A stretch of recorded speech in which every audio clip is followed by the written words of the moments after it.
It may be impossible for me to meet everyone, but I'm going to meet as many as I can.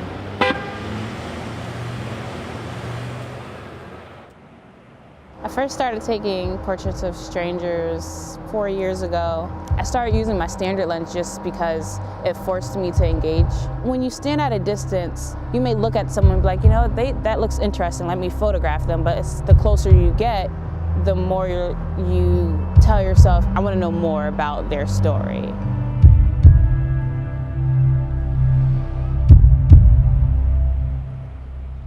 It only takes 30 seconds of courage. I think people think I'm crazy sometimes. Like, Why? like,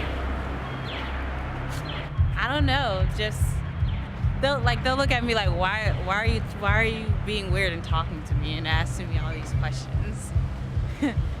Or sometimes it'll get really deep really fast, like you just needed someone to talk to.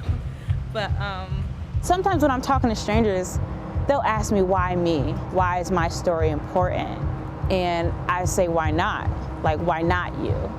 I have this one portrait of, his name's Dennis. He's a recovering alcoholic. I didn't realize till then how close he actually let me get to him.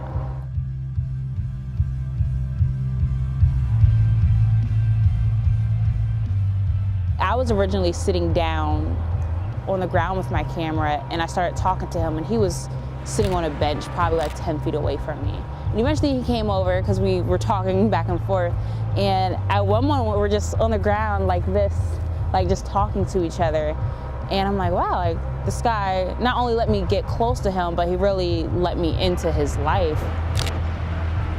It just brings me comfort because my dad talked to strangers all the time, and I guess he's who I got it from. He definitely helped push me to be braver and be more bold.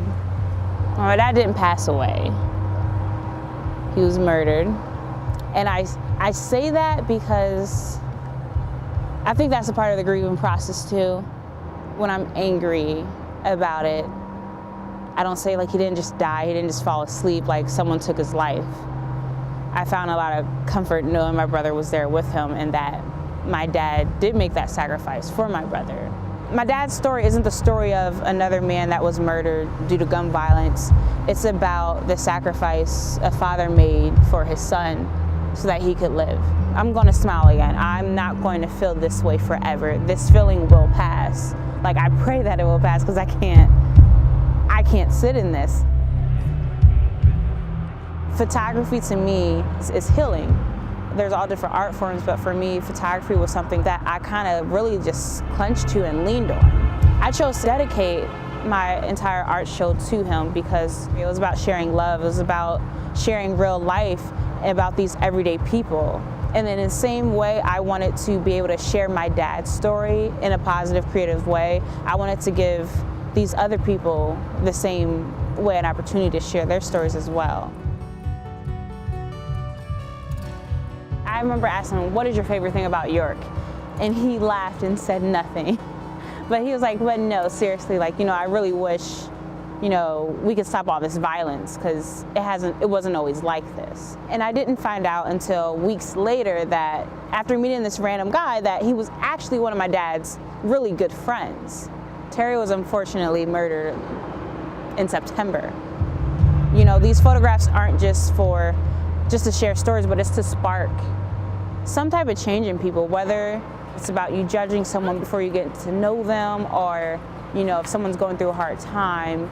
I want people to be able to take a step back and say, hey, we may live on different sides of the town, be in different classes, we may be different in every kind of way, but that story still resonates. Everyone can relate to being happy, to being sad, to being on good times, bad times.